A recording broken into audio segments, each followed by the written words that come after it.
He makes me laugh so much that, oh, I can't even breathe. I can't breathe. He'll make me laugh so hard. It's scary. It's like, oh God, I'm going to drop dead because I can't breathe. But he is very, very funny. I don't want to say that I got all my humor from him because I still think I'm a little bit funnier than him. But I mean, you know, he's a pretty funny guy. But the number one thing that I can say is, as much as I'm a lunatic or steak Nazi crazy back there, the food that comes out of that kitchen, if I wouldn't eat it, I wouldn't serve it. My dad's signature dish here is probably, well, the steak. Everyone comes for the steak. I always have the steak sandwich.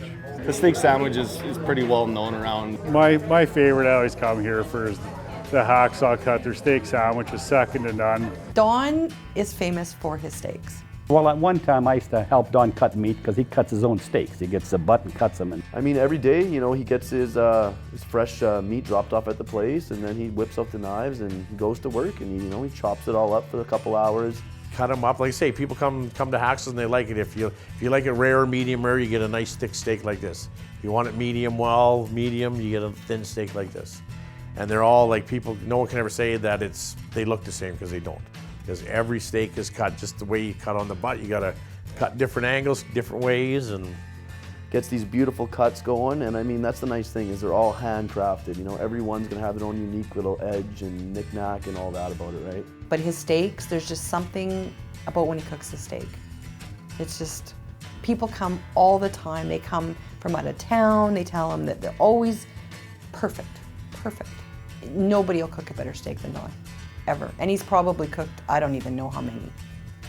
I can't even imagine, 10,000, maybe more, I don't know. And the menu, like when they first opened, was so, I think it was like 5 or 6 items. you know, our stroganoff, our chili, our nachos, chicken chowder. Just kept growing and growing and growing because he likes to add new things and try new things. And The guy sometimes making stroganoff, it's like a 4-hour process to make this pot of stroganoff, because you gotta saute this, dump it out, saute this, dump it out. But when it's done and then you taste it, you go, oh, now I know why we go through so much. So the stroganoff is just something else. I love grilled cheese sandwiches here. To me, they're really good because they've got more than one kind of cheese in them. my favorite though that he makes is the beef stroganoff. I don't eat the beef, I pick it all out. I don't eat meat. Brandy's a vegetarian, and like she loves it. She'll make chicken chowder, and she loves the broth. She'll eat it. But you're a vegetarian. Now I love it. The stroganoff, I love this. She loves the sauce. But I like the broth and the vegetables and the noodles. She'll pick the meat out, and she'll eat the noodles. She'll eat the vegetables. And her and Dawn are both like that, like with mushrooms. Even when they were young, we would make chili. And when Brandy wasn't a vegetarian, at the end of the day, you would look on the side of their plates, and there'd be the mushrooms or onions that they didn't like on the side, picked out. Growing up with them running the restaurant, for the first 5 years, they were here, a lot, doing stuff. And Mom, she was doing the booking and working at the city and then working here. And then Dad had a partner, Dan, who that didn't work out so well with. And then when I turned 18, I started working here. So I started working for him. And it was good. She was waitressing, and then she started training as a manager cook. And then she just said, I don't want to waitress anymore. She goes, I like being back here. I like doing this. Like Brandy, never. I could never train her to cut steaks. She's an animal lover, and she goes, I am not. I am not sticking my hand, whether she's got gloves on or not. I am not cutting that red meat. Nope. And she wouldn't. Dawn taught her how to cook, and she's a cook. And when she's here, she's the cook and the manager. She's exactly like her dad in personality. She looks like her mom, but she's like her dad. She's just like a little pit bull, man. Don't mess with that girl. And she's not very big, as you know, but she's like a pit bull, believe me. Yeah, which is good though. You need that here, yeah.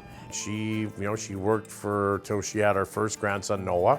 Coming to work on a Wednesday, telling me she's 2 centimeters dilated, and she's working, and I'm doing the T4s in the office, and I'm going, and all of a sudden she comes and she goes, I think I gotta go. And I'm just like, what? She goes, I gotta go to the hospital. And I'm like, so I finish everything up, and sure as shit, she has her baby that day, and Travis, her husband, says to her, so what exactly was your plan that day at Hacksaws? Tell me, what was your plan gonna be? And she almost could have had her baby at Hacksaws. Like that would have been just the crowning glory for like Hacksaws, but. This is my son Noah, he's 2 years old. Noah, how old are you? 2. And this is his brother Jacob, he is 20 days today. 20 days. And then like having Brandy was just, every time I look at her, I think, oh my God, she may not have been here. You know, like I can't even, and now that she's got the 2 little grandsons, and I just can't imagine our life without her. I can't even imagine it. And, you know, then we had Donald 7 years later. That was tough for Brandy because we looked back at old video and it was hard for us because we really were pushing her out of the videos a lot because the man-child was there and we didn't realize it. So the only advice I give people now when they have more than one kid is I tell them, don't ever forget the first one. You know what, growing up with Brandy over the years, we had our ups and downs. I mean, I don't think we were totally happy with each other living together, but since we moved out and we've kind of gone on our own, I can honestly say our relationship has grown exponentially. I mean, me and her finally see eye to eye, and again, all the things I look back on that we did argue about, it was just her being a mom. You know, she was my big sister, she wanted the best for me, she didn't want me being an idiot, which I did numerous times. Donald was born, so I was a stay-home dad for 2 years. Brandy was a little bit upset about that because I got to spend 2 years with Dad at home when he was kind of in the transition from the keg over to the Hacksaws. So yeah, it was awesome. He'd pick me up from preschool, we'd go home, we'd watch Mickey Mouse Club, we'd have lunch together, we'd always have our routine after lunch nap. Donald's been amazing. He's a really different child. He very much beats to his own drum. He's always late. Donald's been the type of kid that, well, we all were, but I'm sure, but you know, he'd like to sleep till noon and party, you know, later on in the night. And I used to get so frustrated with him, you know, like, Donald, go take the garbage out or go do something. And it would take forever to get done. And then one day I just thought to myself, this is just who he is. So I started telling him on Monday, hey, if you get a chance this week, could you maybe do this, this, and this? And sure enough, by the end of the week, it would all be done. It was just he couldn't do it right now. It's just not his nature, right? And then when Donald turned 18, again, oh my God, he wants to be a server. And then I needed a manager too, but he didn't want to do it, And then one day he just, okay, I want to learn this. And I guess, you know, to give him more experience in life, saying, you know, he's managed, he's cooked, he's done this on his resumes, and so he did that for a while. Personally, Danny Hacksaws, I think it's just taught me how to kind of just like maintain my cool. There's a million things going wrong, and you know, you got your family there with you, and working with family can be amazing sometimes, but sometimes it can be a struggle.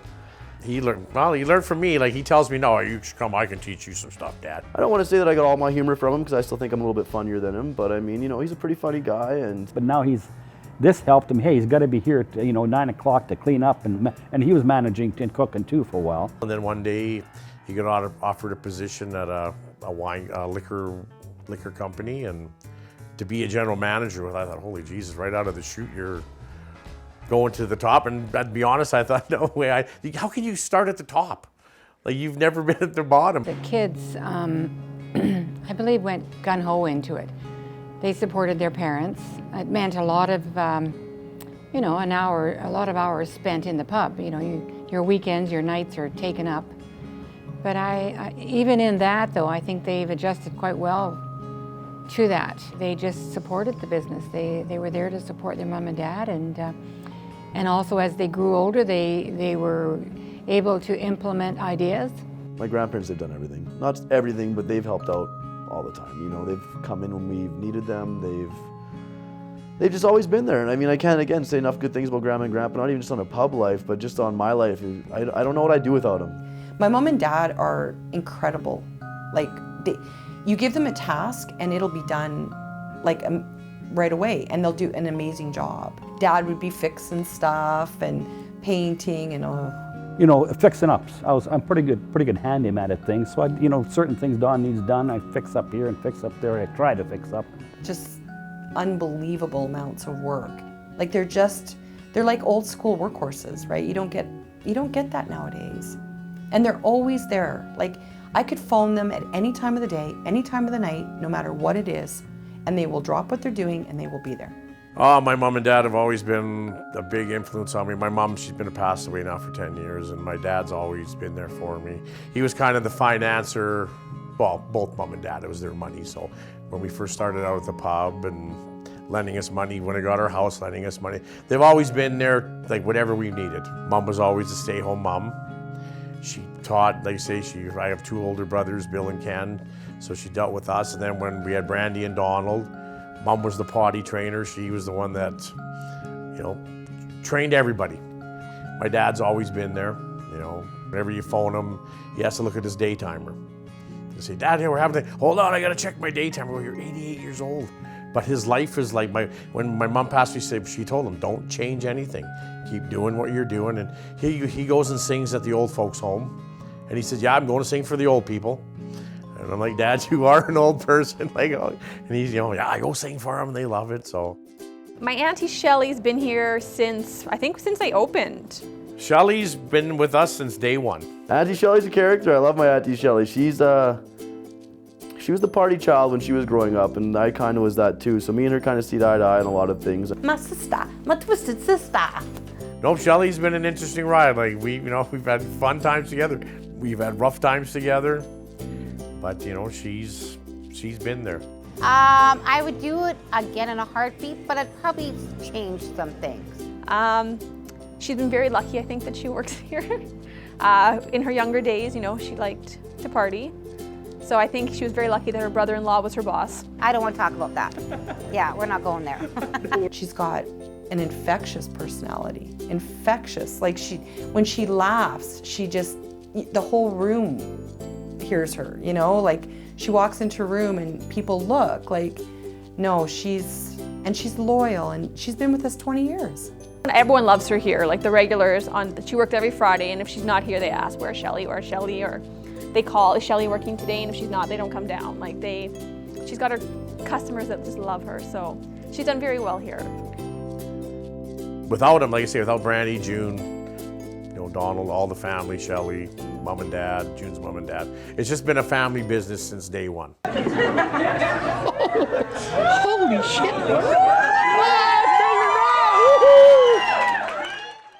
And all of a sudden, I'm sitting down, and all of a sudden, this white-haired woman come in. And oh my God, it's Marilyn Monroe. Happy birthday to you. Oh my God, it's June Elda Monroe. And Junie had dressed up like Marilyn Monroe, and she came and sang, Happy Birthday, Mr. Hacksaw. Happy birthday, Mr. Hacksaw. Party's over! We're going over! Happy birthday to you.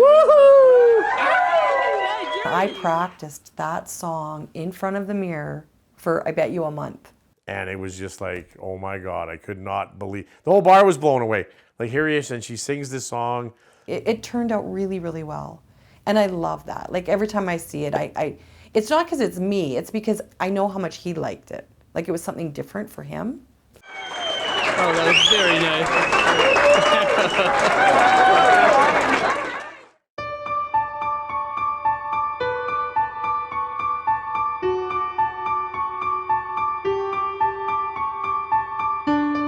For me, the legacy of Hacksaws is I just want people to look back and remember us with fondness, right? And think, oh, that was such a great place. It was so much fun, and we met so many great people there that we still know. I think having the nickname Hacksaw is one of my big legacies because it's almost like I'm a movie character. I don't, like when I'm at home, I'm not Hacksaw. When I'm at Hacksaws or when I'm going out places, I'm Hacksaw.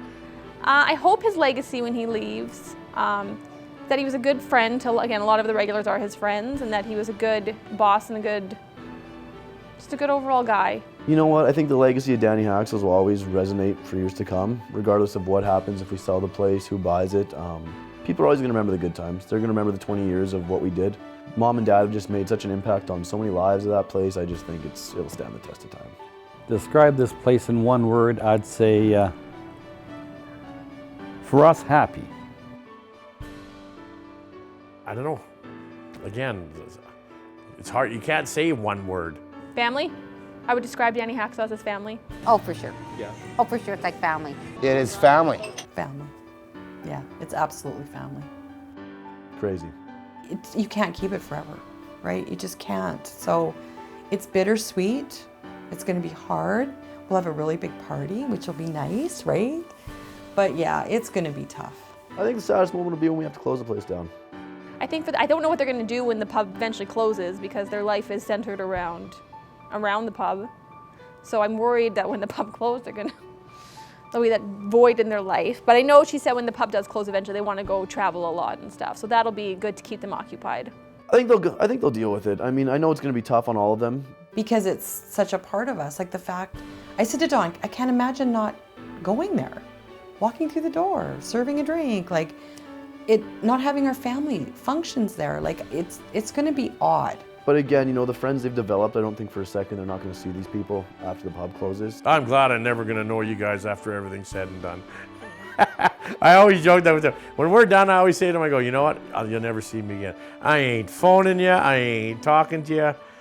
I don't know. Out of anything that I can say about all the people that I've met through Hacksaws, a lot of them have become best friends.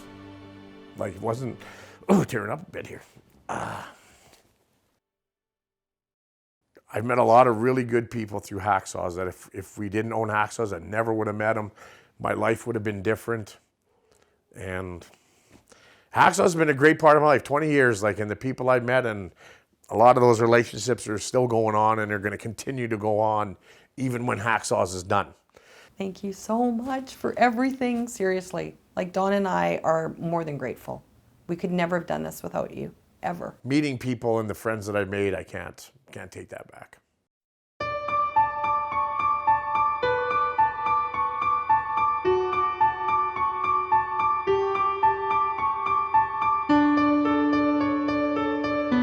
Oh joy, it's nacho time.